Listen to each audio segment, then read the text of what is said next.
AB star news देख रहे हैं आप। मैं हूं आपके साथ तुलिका सिंह। अपना उत्तर प्रदेश में आपका स्वागत है। रुक करते हैं पहली खबर की ओर। उत्तर प्रदेश सरकार ने एक नई पहल लागू की है और आत्मनिर्भर उत्तर प्रदेश के लिए उत्तर प्रदेश सरकार ने एक नई पहल की है। उत्तर प्रदेश के मुख्यमंत्री योगी आदित्यनाथ ने भूमि परिवर्तन कानून के प्रावधानों में बदलाव किया है, जिससे उत्तर प्रदेश ने उद्योगों को बढ़ावा दिया जा सके। ईज ऑफ डूइंग बिजनेस के तहत उत्तर प्रदेश में युवाओं को रोजगार उपलब्ध हो सके, इसके लिए कृषि भूमि और गैर कृषि भूमि में परिवर्तित करने में आसानी हो सकेगी। योगी सरकार ने राज्य में रोजगार को बढ़ावा देने के लिए 2021 में 20 लाख लघु, मध्यम और सूक्ष्म उद्योगों को फंड उपलब्ध कराने का लक्ष्य रखा है। सरकार के कानून में बदलाव से शहरी और ग्रामीण क्षेत्रों में उद्योगों को लगाने में आसानी होगी। नए प्रावधानों से अपनी जमीन पर उद्योग लगाने के इच्छुक युवाओं को परेशानी का सामना नहीं करना पड़ेगा और वे भविष्य के उद्यमी बन सकेंगे। उत्तर प्रदेश को आत्मनिर्भर बनाने की दिशा में कदम उठाते हुए सरकार ने नए नियमों को मंजूरी दे दी है, जिसके बाद कृषि भूमि और गैर कृषि भूमि की चार दीवारी कर उन्हें वर्गीकृत किया जाएगा। राज्य में रोजगार के अवसर तेजी से बढ़ सकेंगे। इसके लिए उद्योग लगाने के लिए ली गई जमीन पर 5 वर्षों में उद्योग लगाना अनिवार्य होगा। जमीन संबंधी करों के नियमों में बदलाव से ग्रामीण क्षेत्र में छोटे और बड़े उद्योगों को लगाने के लिए उद्यमियों में प्रोत्साहन मिलेगा। राज्य में उद्योगों को बढ़ावा देने और जमीन के एलोकेशन के लिए राज्य सरकार पहले ही ई पोर्टल के जरिए उद्यमियों को राज्य के 14 औद्योगिक शहरों में जमीन उपलब्ध करा रही है, जो पूरी तरह से पारदर्शी व्यवस्था है। राज्य सरकार के आंकड़ों के मुताबिक एमएसएमई यूनिटें कम आ रही हैं, जिनमें 48,13,401 लोगों को रोजगार मिला हुआ है। कोरोना काल में सरकार की कोशिशों से 2,57,338 नए श्रमिकों को राज्य में रोजगार उपलब्ध कराया गया है।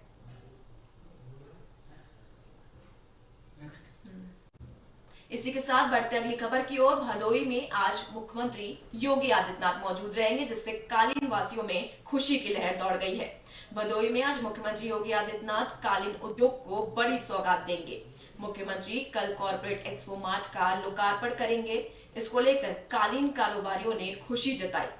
कालीन विनिर्माताओं का कहना है कि अगर कॉर्पोरेट एक्सपो मार्ट में इंटरनेशनल फेयर लगेंगे तो भदोई के कालीन कारोबार को बड़ा लाभ मिलेगा। भदोई कालीन पूरे विश्व में पसंद की जाती है। अमेरिका सहित कई देशों में करोड़ रुपए का निर्यात भदोई से होता है। पूरे विश्व में भदोई को कालीन नगरी के नाम से पहचाना जाता है। आपको बता दें कि अभी तक दिल्ली और वाराणसी में कॉर्पोरेट फेयर का आयोजन किया जाता रहा। ऐसे में जो विदेशी खरीदार होते हैं वो इन फेयर तक ही सीमित रहते हैं, लेकिन अगर भदोई के कॉर्पोरेट एक्सपो मार्ट में इंटरनेशनल फेयर लगेंगे तो भदोई के कालीन कारोबार को सबसे अधिक लाभ मिलेगा। खासकर जो छोटे कालीन कारोबारी हैं उनको अधिक लाभ होगा। भदोई के जो कालीन निर्यातक हैं उन्होंने कहा कि मुख्यमंत्री कालीन उद्योग के विषय में बहुत कुछ कर रहे हैं। सीएम का भदोई आना बहुत बड़ी बात है। जब वह सीएम से मिलेंगे तो उनको अपनी विभिन्न मांगों से संबंधित एक मांग पत्र भी देंगे। कालीन निर्यातकों ने कहा कि इस मार्च शुरू होने से भदोई के कारोबार को नई ऊंचाई मिलेगी, क्योंकि भदोई में फेयर नहीं होता था। ऐसे में भदोई का जो कारोबार था वह दूसरे महानगरों की तरह रुख कर रहा है और भदोई से एक्सपोर्ट घट रहा है। अगर भदोई में जल्द से जल्द इस कॉर्पोरेट एक्सपोर्ट में कालीन के फेयर होना शुरू हो जाएंगे तो भदोई के कालीन कारोबार को बहुत बड़ा लाभ मिलेगा।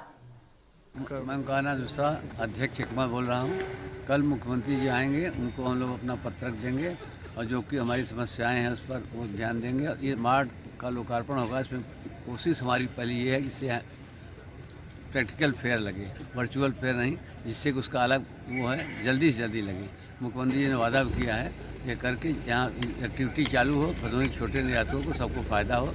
सब लोग बनारस दिल्ली नहीं जा सकते, यहाँ ज़्यादा से ज़्यादा फेयर लगे और लोगों का काम आगे बढ़ेगा, सबको काम मिले।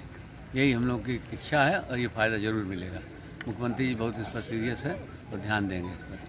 देखिए, मुख्यमंत्री जी यहाँ पे आ रहे हैं भदोही में, एक बहुत बड़ा उनका योगदान रहेगा कि जो उन्होंने भदोही को चुना यहाँ पे आने के लिए। इससे कम से कम सारे लोगों का ध्यान इस पे केंद्रित होगा भदोही के ऊपर, और हम लोग अपनी समस्याएं जैसे कि जीआई के लिए हम लोगों ने मांग करने के लिए उसमें जो हम लोग को फ़ायदा मिलना चाहिए, जो अभी तक नहीं मिल पा रहा था, उसको हम लोग मांगने के लिए अपना पत्र देंगे, और हमको लगता है कि वो उस बात का ध्यान देंगे और हम लोग को इससे काफ़ी फ़ायदा मिलेगा। अच्छा, मार्ट को लेकर काफ़ी इंतजार हो रहा था, लेकिन अब कल इसका लोकार्पण कर दे रहे हैं, तो इसे लेकर क्या मानते हैं आपकी, इससे कितना फ़ायदा पहुंचेगा उद्योग को, और क्या प्लान है उद्योग का आगे इसे लेकर? देखिए, पीछे अगर देखा जाए तो भदोही से बहुत ज़्यादा एक्सपोर्ट होता था कालीन का, लेकिन जो एग्जीबिशन होता था वो या तो दिल्ली में ऑर्गेनाइज होता था या बनारस में होता था। इस वजह से धीरे धीरे आज के स्थिति अगर देखी जाए तो हरियाणा में एक्सपोर्ट कारपेट का भदोही से ज़्यादा होने लगा है। तो ये वापस यहाँ पे मार्ट ला के यहाँ पे एक्सपो को ऑर्गेनाइज करने से हमको लगता है कि भदोही का लोकल जो व्यापार है और जो फिगर है कारपेट एक्सपोर्ट का भदोही से, वो जाहिर तौर पे बढ़ेगा। खबर उत्तर प्रदेश के गोंडा जिले से है, जहां बस कर्मियों ने धरना प्रदर्शन जारी किया है। 7 सूत्रीय मांगों को लेकर बस कर्मियों ने धरना प्रदर्शन किया है। निजी कारण को लेकर बस कर्मियों ने धरना प्रदर्शन कर सैकड़ों की संख्या में मौजूद थे। सैकड़ों की संख्या में मौजूद बस कर्मियों का जोरदार प्रदर्शन से जनपद गोंडा में हाहाकार मच गया। शांति व्यवस्था बनाए रखने के लिए बस अड्डे पर पुलिस को छावनी में तब्दील करना पड़ा। 7 सूत्रीय मांगों को लेकर बस कर्मियों ने विरोध प्रदर्शन किया। वहीं अवैध रूप से चल रही डग्गा मार निजी वाहनों के संचालन बंद करने को कहा, और उनकी मांग है कि संविदा चालकों के चरणबद्ध नियमितकरण का योजना बनाकर इन्हें विनियमित किया जाए। इसके साथ ही न्यूनतम मजदूरी अधिनियम में निर्धारित न्यूनतम मजदूरी का भुगतान सुनिश्चित किया जाए। पूरा मामला गोंडा के बस स्टैंड का है, जहां सैकड़ों से ऊपर कर्मचारी धरना प्रदर्शन में बैठे हैं। सैकड़ों की संख्या में मौजूद बस कर्मियों का जोरदार प्रदर्शन जारी है, जिससे पूरे जनपद में हाहाकार मच गया है। ये 7 सूत्रीय मांगों को लेकर बस कर्मियों ने विरोध प्रदर्शन किया है। वहीं अवैध रूप से चल रही डग्गा मार निजी वाहनों के संचालन बंद करने को कहा गया है, और उनकी मांग है कि संविदा चालकों के चरणबद्ध नियमितीकरण की योजना बना रखें और इन्हें विनियमित किया जाए। इसके साथ ही न्यूनतम मजदूरी अधिनियम में निर्धारित न्यूनतम मजदूरी का भुगतान सुनिश्चित किया जाए। पूरा मामला गोंडा के बस स्टैंड का है।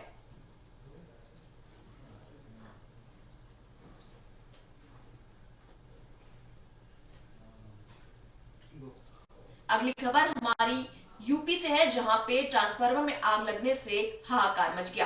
ट्रांसफार्मर में आग लगने से एक बाइक में भी आग लग गई। खबर यूपी के चंदौली से है, जहां कचहरी परिसर के बाहर ट्रांसफार्मर में भीषण आग लगने से बाइक जलकर खाक हो गई। आग लगने से पूरे इलाके में अफरा तफरी मच गई। सूचना मिलने पर मौके पर पहुंची फायर ब्रिगेड की टीम ने कड़ी मशक्कत के बाद आग पर काबू पाया। खबर यूपी के चंदौली से है, जहां कचहरी परिसर के बाहर ट्रांसफार्मर में भीषण आग लग गई और आग लगने से बाइक जलकर खाक हो गई।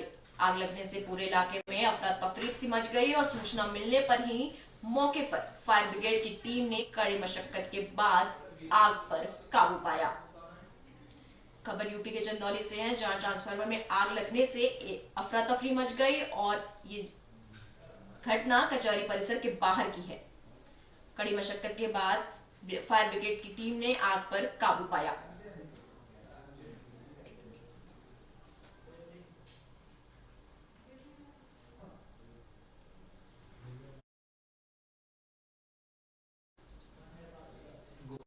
खबर यूपी के पीलीभीत से है, जहां एक युवती के साथ सामूहिक दुष्कर्म हुआ है।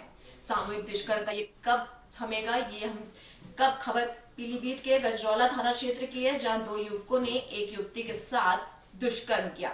वही बताया गया है कि किशोरी को यह दोनों युवक रात को बहला फुसलाकर अपने साथ ले गए थे। जहां एक और प्रशासन नारी सशक्तिकरण के बारे में पुलिस प्रशासन तमाम बातें कर रहा है, वहीं दूसरी ओर ये सिर्फ हवा हवाई हो रही है। दरअसल मामला गजरौला थाना क्षेत्र का है, जहां पर एक 14 वर्षीय किशोरी जो अपने दादा और दादी के साथ रहती थी, उसके 2 युवक बहला फुसलाकर रात को 2 युवक अपने साथ ले गए और पूरी रात उसको दुष्कर्म किया, जिसकी शिकायत होने पर पुलिस तेवर तीखे देख और पुलिस अधीक्षक ने अपराधियों तत्काल गिरफ्तारी के आदेश दिए हैं, पर अभी तक अपराधी पुलिस के हाथ नहीं लगे हैं।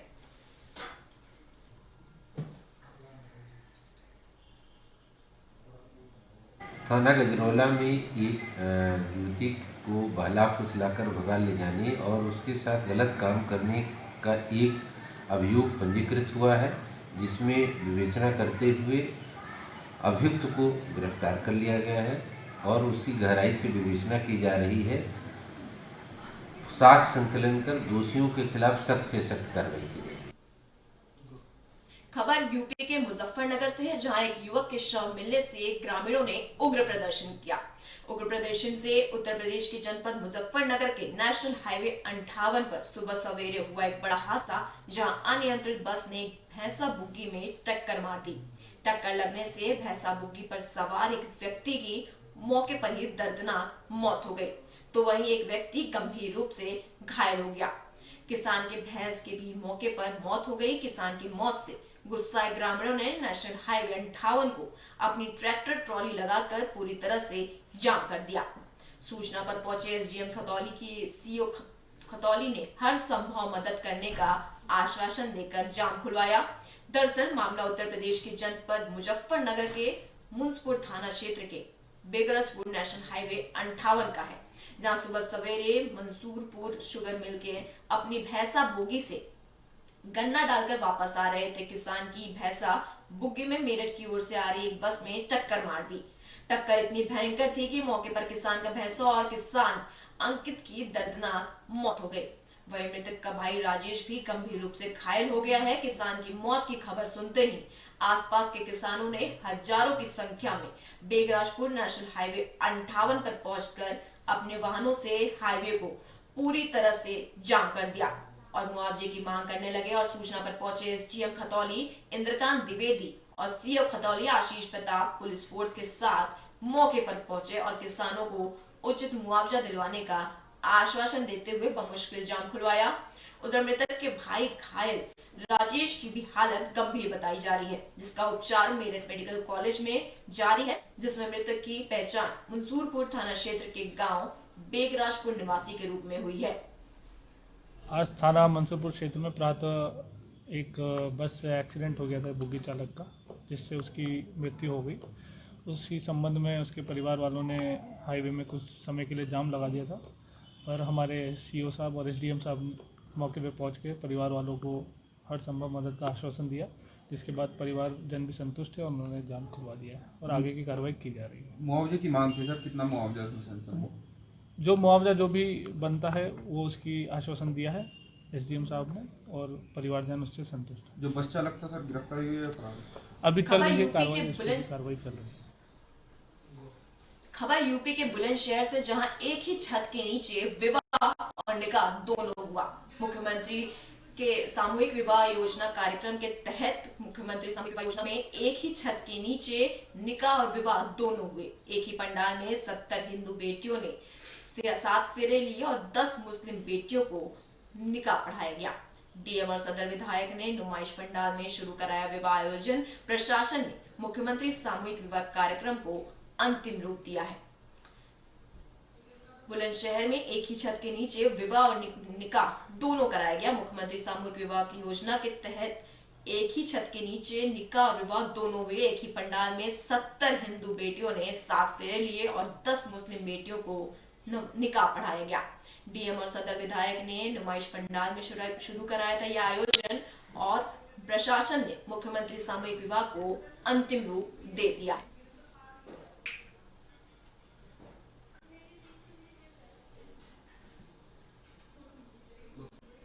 खबर यूपी के लखनऊ से है, जहां एक व्यक्ति का शव नदी में तैरता हुआ मिला। नदी में तैरता मिला युवक का शव परिजनों ने जताई है हत्या की आशंका। थाना ठाकुरगंज के गऊ घाट चौकी क्षेत्र में नदी में एक युवक का शव तैरता हुआ मिला। शव मिलने से पूरे इलाके में हड़कंप मच गया। मिली जानकारी के अनुसार 35 वर्षीय युवक राजू निषाद का 2 दिन पूर्व कुछ लोगों से झगड़ा हुआ था। परिजन ने 2 दिन पूर्व हुए झगड़ों के आरोपियों पर ही हत्या का आरोप लगा दिया है।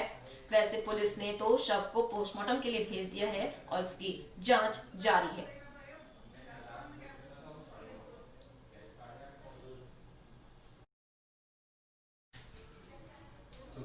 खबर यूपी के बहराइच से है, जहां खेल सामग्री का वितरण किया गया। खेल सामग्री का वितरण को बढ़ावा देने के लिए ग्रामीण क्षेत्रों में खेलों को बढ़ावा देने व खिलाड़ियों को प्रोत्साहन देने के लिए आज युवक कल्याण और प्रांतीय रक्षक दल की ओर से युवक और महिला मंगल दलों को खेल किट का वितरण किया गया।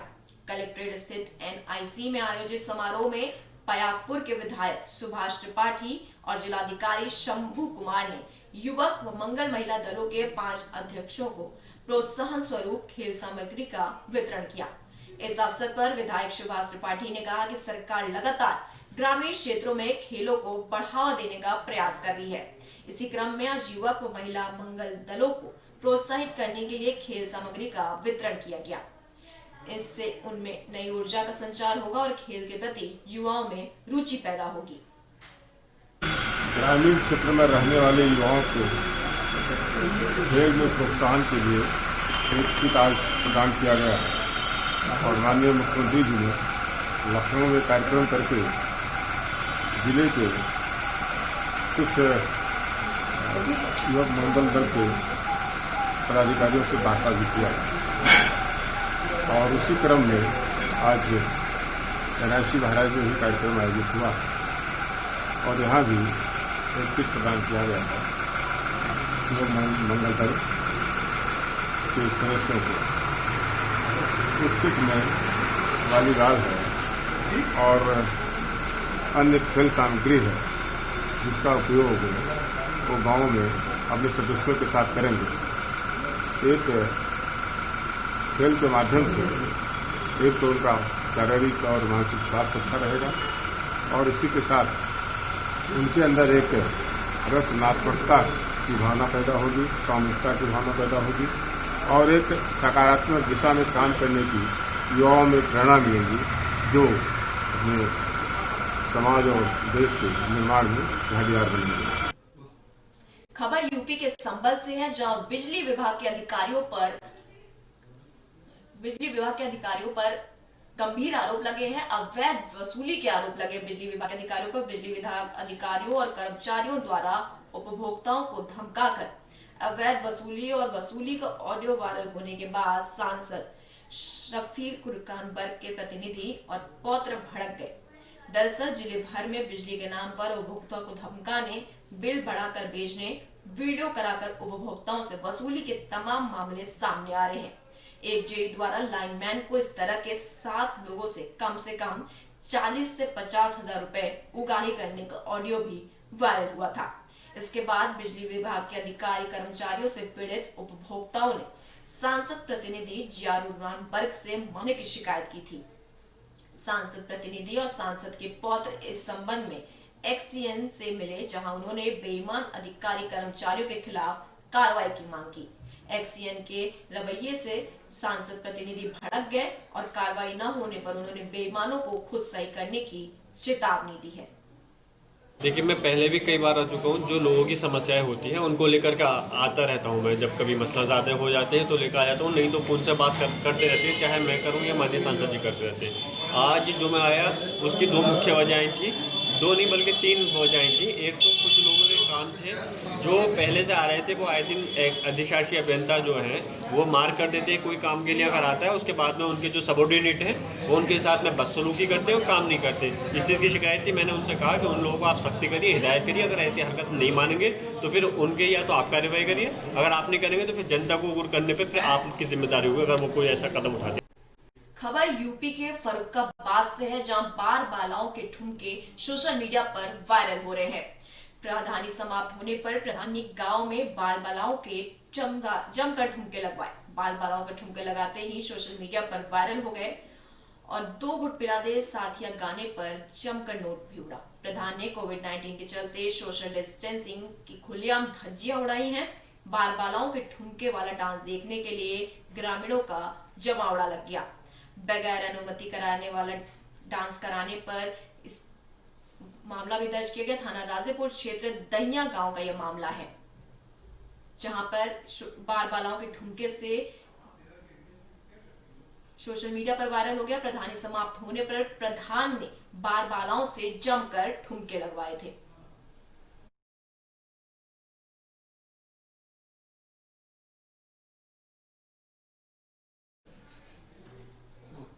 खबर यूपी के फिरोजाबाद से है, जहां पुलिस और बदमाशों के बीच मुठभेड़ हुई थी। मुठभेड़ के बाद पुलिस ने 8 बदमाशों को गिरफ्तार कर लिया है। वरिष्ठ पुलिस अधीक्षक अजय कुमार के फिरोजाबाद में कदम रखते ही मानो अपराधियों की शामत आ गई हो। आज एक बार फिर एसएसपी फिरोजाबाद के कुशल निर्देशन व एसओजी टीम के संग शिकोहाबाद पुलिस ने संयुक्त प्रयास से आज कुख्यात सरगना अशोक दीक्षित गैंग के 8 गुर्गों को पुलिस ने धर दबोचा। इस दौरान आपको बता दें, पुलिस और अपराधियों के बीच मुठभेड़ हुई, जिससे 5 अपराधियों को पुलिस ने मौके से गिरफ्तार किया। वहीं 3 अभियुक्त फरार होने में सफल रहे, जिनकी तलाश पुलिस अभी भी कर रही है। पूछताछ के दौरान अपराधियों ने जो कुछ बताया वह सभी एसएसपी फिरोजाबाद द्वारा प्रेस वार्ता के दौरान विस्तृत जानकारी देते हुए बताया गया कि किस तरह से अपराधी मैनपुरी के अंदर एक सुप्रसिद्ध ज्वेलर्स के यहाँ डकैती डालने की योजना बना रहे थे। इसी दौरान पुलिस और अपराधियों के बीच मुठभेड़ होती है। मुठभेड़ के दौरान 5 अभियुक्तों को मौके से गिरफ्तार कर लिया गया, जिसमें से एक अपराधी मनीष हापुड़िया, जिसके संबंध सुपारी किलरों से बताए जा रहे हैं तथा इसे साइलेंट किलर के नाम से भी जाना जाता है। इस तरह से पुलिस को एक और बड़ी सफलता हाथ लगी है, जिसके लिए एसएसपी फिरोजाबाद द्वारा एसओजी की टीम और शिकोहाबाद पुलिस को बधाई भी दी गई है। जुड़े हैं, लेकिन इस गैंग का जो मनीष यादव मुख्य सरगना है और उसके 4 साथी हैं, उनसे पूछताछ में बात सामने आई है कि आगरा में एक हाई प्रोफाइल मर्डर करने के लिए अभी 10 से 15 दिन पहले ये लोग पूरी टीम बनाकर गए थे, उसमें नाकाम हो गए। उसके बाद जनपद फिरोजाबाद में भी इन लोगों ने कई मर्डर्स को अंजाम देने में भूमिका निभाई है, लेकिन अभी तक इनका नाम प्रकाश में नहीं आया था। इनसे पूछताछ में जो महत्वपूर्ण सुराग मिले हैं उनको भी इन्वेस्टिगेशन में शामिल करते हुए आगे की तफ्तीशों में और इसमें काम किया जाएगा। इसी के साथ अपना उत्तर प्रदेश में इतना ही। देश और दुनिया की तमाम खबरों के लिए देखते रहिए एबी स्टार। नमस्कार।